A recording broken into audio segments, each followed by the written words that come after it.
hope is one of the most powerful words in any language. No matter how difficult your situation in life, if you have hope, you can make it. But in a country or situation like ours where life is getting more difficult, where can we find real hope? Stay with us and find the answer on A Word of Hope with Bishop David Sobrepena.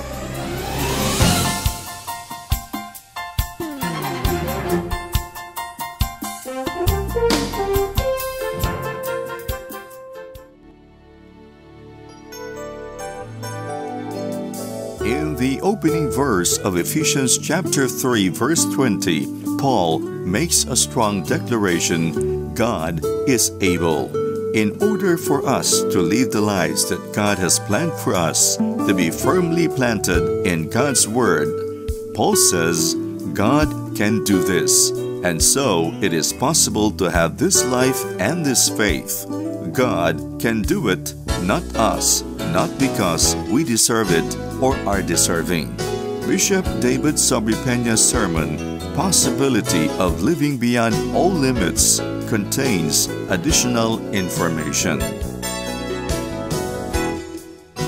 To turn your Bibles with me to the book of Ephesians chapter 3, verse 20. Sabi po dito, now to Him who is able to do exceedingly abundantly above all that we ask or think, according to the power that works in us. Sa isang version, now to Him who is able to do above and beyond all that we ask or think, according to the power that works in you. And then in Matthew chapter 19, verse 26, but Jesus looked at them and said, with men this is impossible, but with God all things are possible. I'd like to share with you a message entitled, Possibility of Living Beyond All Limits. Posible ba kaya?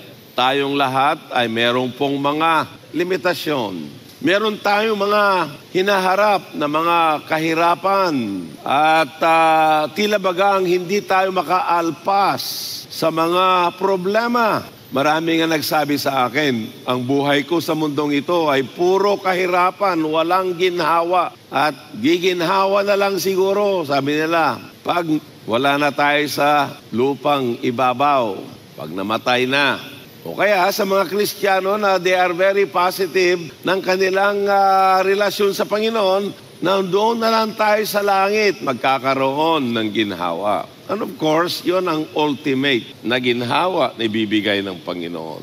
But as we search the Scriptures, kalooban ng Panginoon na meron tayong kaginhawaan habang tayo nabubuhay. So human limitations are often the roadblock towards success and hurdles in our journey through life. Napakarami ng mga sagabal. Katulad po ng mga 400-meter na takbo na may hurdles na tumatakbo sila, yung mga atleta, at nilulundag nila yung mga hurdles na yon hanggat makalapit sila, hanggat malampasan nila yung finish line. Ganun din po ang atin pong buhay Kristiyano. So, in spite of all of these obstacles, roadblocks, and hurdles in life, how does God works in our lives so that we will overcome or exceed human limitations and enjoy a victorious and happy life in Christ? Paanong paraan na isasagawa ng Panginoon sa ating buhay upang tayo magkaroon ng tagumpay? Unang-una po, kung ating babasahin po mula sa verse 17 and 19 ng chapter 3 ng Ephesians ay ganito po, Christ may dwell in your hearts through faith, that you being rooted and grounded in love may be able to comprehend with all the saints what is the width and length and depth and height, to know the love of Christ which passes knowledge,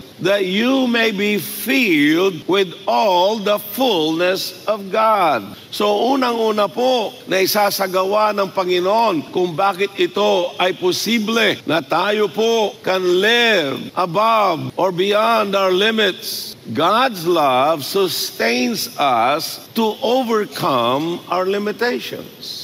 Ang pag-ibig ng Diyos na nasa ating kalooban, sa ating puso, sa ating buhay, ito po ang nagsusustinto sa atin to overcome our limitations. His love, first of all, has transformed us. Ang pag-ibig ng Diyos ang siyang nagbago sa buhay natin.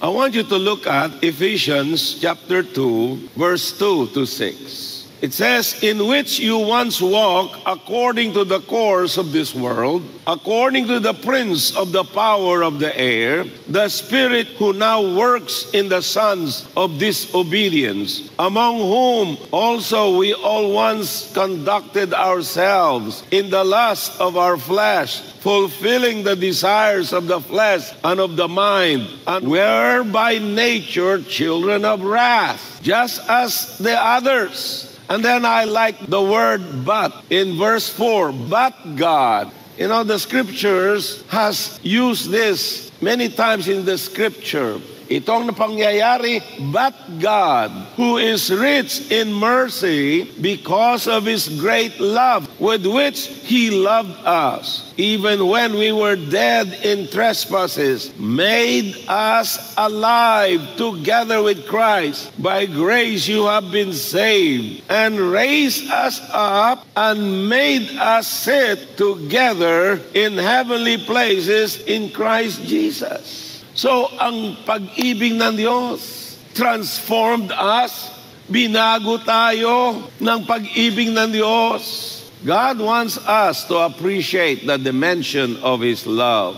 Sabi po dito sa verse 18 and 19, may be able to comprehend with all the saints what is the width and length and depth and height, to know the love of Christ which passes knowledge, that you may be filled with all the fullness of God. You know, I love the song that says, the love of God is deeper than the deepest sea, higher than the heavens above, as wide as the ocean. Ganun po ang pag-ibig ng Diyos. And the Bible wants us to appreciate the dimension of His love. That when God loves you, no matter how sinful you are, He has taken your sins away as far as the east is from the west. Now the love of Christ inspires us to attempt great things for God so that you can be all that you can be. Ako po ay nagpapasalamat sa Panginoon. Meron po mga athletes na tanyag sa NBA, katulad po ni Stephen Curry, na hindi niya po tinatago ang kanyang paniniwala sa Panginoon.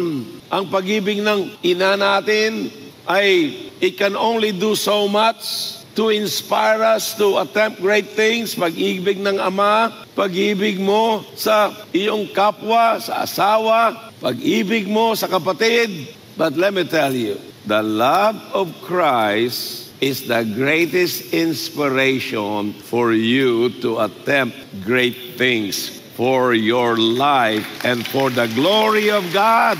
Number 2, God's ability enables us to overcome our limitations. It says right here that you may be filled with all the fullness of God. Now, we need to be filled with God's fullness. Anong ibig sabihin yan? Sa pamamagitan ng biyaya ng Panginoon. Because the moment you came to Jesus, when you receive Him as Savior and Lord of your life, the grace of God has invaded your life. The grace of God has saved you. And with God's grace, the Holy Spirit is in you. And then you receive the fullness of God. Tayo ay nabautismohan sa tubig. Kailangan mabautismohan tayo sa tubig. Subalit, nais din ng Panginoon na tayo mabautismohan sa Kanyang Espiritu Santo. Noon tayo nabautismohan sa tubig, sinong nagbautismo sa atin? Ang pastor. Pag ikaw naman ay nabaptize sa Holy Spirit, ang magbaptize sa iyo ay si Jesus into the Holy Spirit. The Bible says, He will baptize you with the Spirit and fire to be filled with all the fullness of God. Now, I want you to underline that. You know, I read a lot of Bible commentaries. Maraming mga Bible scholars na explain itong Ephesians chapter 3, verse 19 to 20. Sabi nila, hindi nila ma-fully exhaust ang yaman ng katotohanan na yan. Hindi lamang na ikaw ay mapuno ng Diyos, but it says to be filled with all the fullness of God. Now, for example, kung meron kang maliit na kotse, salpakan mo ng engine ng 747 na aeroplano. Ano kaya pag pinaandar mo yun? Ano mangyayari kaya sa sasakyan mong maliit? Sasabog. Lilipad na katulad ng Sputnik pagkatapos tatamaan ng lahat ng mga kahoy sa gubat. Yeah, of course, hindi niya kaya yon dahil napakalaking makina. Sasabog. Let me read to you again. Verse 19.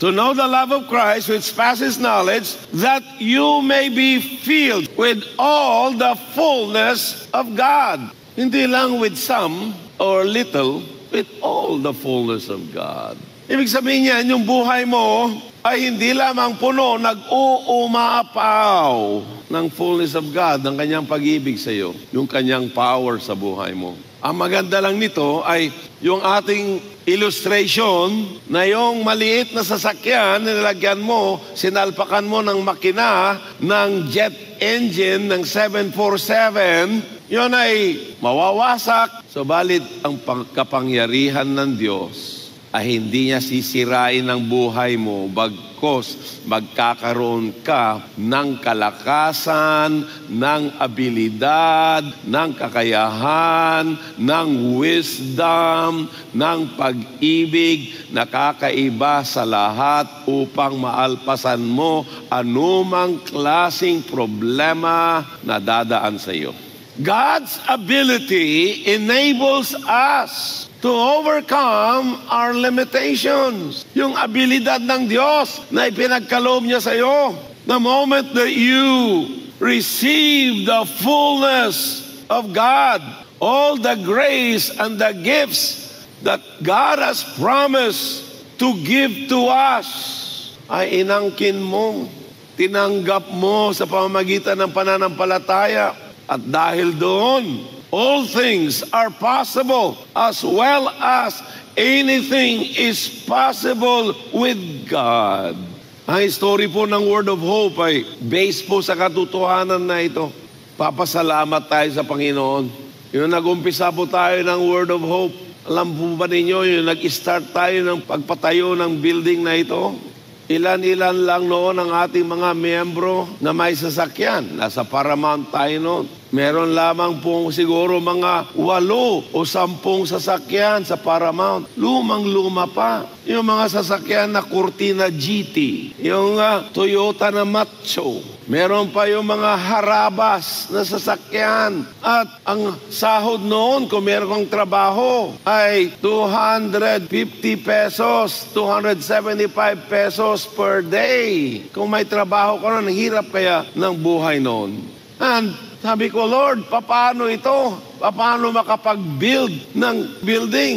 Paano kami? Unang-unang na problema natin noon, paano tayo makakabili ng lupa? Nagre-renta tayo dyan sa Paramount. Pinapaalis tayo sa Paramount Theater. Wala tayong mapupuntahan. Subalit, salamat sa Panginoon. Meron tayong maaring puntahan, takbuhan. Ang maaari nating takbuhan ng Diyos na makapangyarihan. At doon natin ilagak ang lahat ng ating pangangailangan at problema. And by faith, sumulat po ako ng 48 na post-dated checks, tag $500,000 bawat isa. Ang income ng Word of Hope noon sa isang buwan ay mga 150,000 pesos lang. Sumulat ako ng cheque na halos 500,000 pesos per month. At habang pinipirmahan ko po yung 48 na check na yon, na walang pera sa bangko, nanginginig ang kamay ko, nangangatog ang tuhod ko, pero ang aking puso ay nakatutok sa Diyos, ang aking mata ay nakatutok sa Kanyang kakayahan. Kung kaya't niwala ni isang cheque, wala pong tumalbog. Hanggang ngayon, namamangha pa rin ako that we have lived above and beyond all limits. All things are possible, as well as anything is possible with God. What is true for a church congregation is also true for you if you believe it. Hindi nagkakamali ang Diyos. Even when you don't seem to understand kung bakit nangyayari yung mga nangyayari sa buhay mo, nandoon pa rin si God, nandoon pa rin siya, mahal ka niya, at nais kanyang bigyan ng gabay, nais kanyang pagpalain, nais niyang ipamalas sa iyo ang kanyang kapangyarihan. Our disappointments are often stepping stones for greater success. Tayong lahat ay merong mga disappointments sa buhay. Meron tayong mga inaasahan na mangyari, hindi nangyari. Meron tayong mga projects na akala natin ay talagang ito na ang magbibigay sa atin ng katuparan ng ating pangarap. Balit kabaliktaran ang nangyari. But if you put your trust and faith in God, everything will be okay. Amen? Okay lang na mawalan ka ng pera, huwag ka lang mawalan ng pananampalataya. God is able. Sabi mo, God is able. Sabi sa ating text sa Ephesians 3:20, now to Him who is able. To Him who is able to do above and beyond. Or in the King James, who is able to do exceedingly, abundantly, above all. Sabi ng mga Bible scholars, ito pong exceedingly, abundantly, above all ay triple superlatives. Kung sabihin mo exceedingly, God is able to do exceedingly all that we ask, superlative na yan, na may exclamation. Pag idinagdag mo pa yung abundantly, God is able to do abundantly all that we ask, superlatives na rin yan. Pwede mong sabihin, and then above all. So triple superlative. Actually, sabi ng isang scholar, parang redundant si Apostol Pablo nitong sinulat na ito. Kaya lang, sabi ng scholar na yon, ang author ng verse na ito, ay hindi naman si Pablo, ang author ng Bible ay ang Holy Spirit, at si Holy Spirit ang nagdikta sa mga writers ng Bible. Now, this is the most important truth about the Bible. That's why you can trust, because there is only one author, and the author is God through the Holy Spirit dictating in the minds of the writer. So when the Bible says exceedingly above all, that abundantly above all, triple superlative, sabi po ng Bible scholars, at many of them agree with regards to commenting regarding this verse, sabi nila, wala siyang sapat na adjectives or verb o anuman na word to describe yung kamanghamanghang kakayahan ng Diyos. Hindi ma-describe ng isang kataga, isang word. The word now means this present time. Hindi tomorrow, now. Of course, when tomorrow comes, it's also now. Now means I do not have to wait forever to receive, to enjoy what God has promised, what He has in store for me or for you. This is so powerful. Because God is able. He is omnipotent. God is omnipotent. Ibig lang sabihin ng omni, all potent, powerful. He is all powerful. So ano yung mga bagay? There are more than a dozen that the Bible say God is able to do. Let me just give to you 5, sapagkat for the interest of time. Sabi po, God is able to help the tempted. Yung mga natutokso o panahon ng tukso, God is able to help those who are tempted.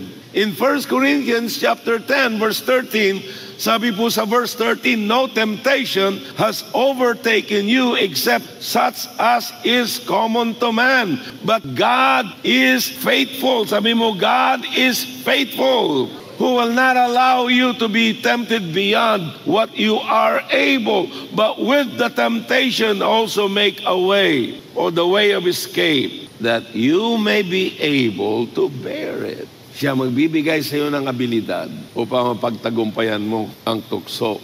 Number 2, God is able to give you much more. Ito yung gustong-gusto natin lahat. Ilan sa inyo, nais niyong pagpalain ka ng Diyos?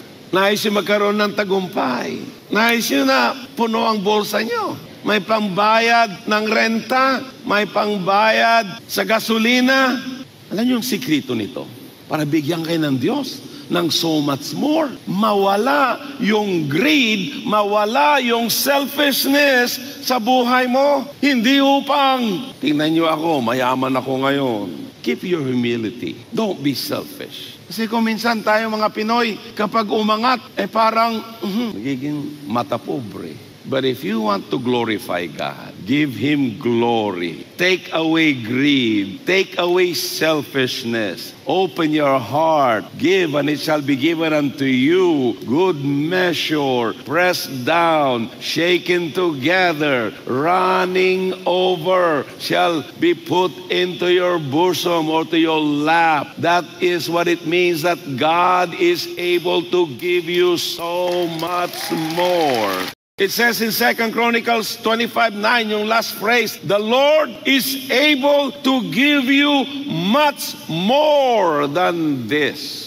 So ano man ang meron ka ngayon, God is able to give you much more than this. Number 3, God is able to keep what you committed to Him. Ano man po yung kinumit mo sa Panginoon, kayang-kaya ng Diyos na itago o ingatan. Kasi kung mayroon tayong mga bagay na valuable, iniingatan natin, tinatago natin, dinalagay natin sa safe. Kayang-kaya ng Diyos na ingatan. Lahat ng ikinumit natin sa Kanya. Sabi po 2 Timothy chapter 1 verse 12, for this reason I also suffer these things. Nevertheless, I am not ashamed, for I know whom I have believed, and am persuaded that He is able to keep what I have committed to Him until that day. Number 4, God is able to make all grace abound toward you. Lahat ng biyaya, pararamihin ng Diyos, abound towards you.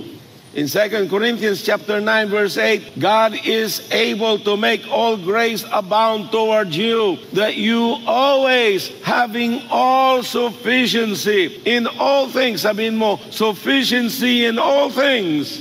Yung salitang sufficiency comes from the Greek word autorkes. Autorkes. A-U-T-O-R-K-E-S. Ang ibig sabihin niyan ay ganito. Ang background niyan ay noong unang mga araw, may mga syudad na pinapaligiran ng mga kaaway. They put the city under siege. Pag sinabi nila they put the city under siege, katulad po ng Masada. It's a city in itself on top of a mountain. But it is also a fortress na hindi mo basta-basta mapapasuko yung mga nandoon. So ang ginawa ng mga Roman soldiers, ng ilang buwan, pinaligiran nila yung Masada. Walang makakapasok, walang makakalabas, walang makakakuha sa labas ng pagkain ay papasok, wala ring maaring ilabas na pagkain. In other words, during the olden days, they put the city under siege, surrounded by enemy soldiers. But the city that were under siege ay meron silang autorkes. Meron silang sufficiency. Ibig sabihin yan, meron silang sapat na pagkain, may sapat na inumin, may sapat na mga bagay na pangangailangan nila. Kung sila ay napalibutan ng mga ilang buwan, hindi sila basta-basta matinag, hindi sila magugutom, at mahihirapan ang kalaban upang malipol sila. Meron silang sufficiency. So, how do you apply that in your life? Sabi ni Apostol Pablo, God is able to make all grace abound toward you.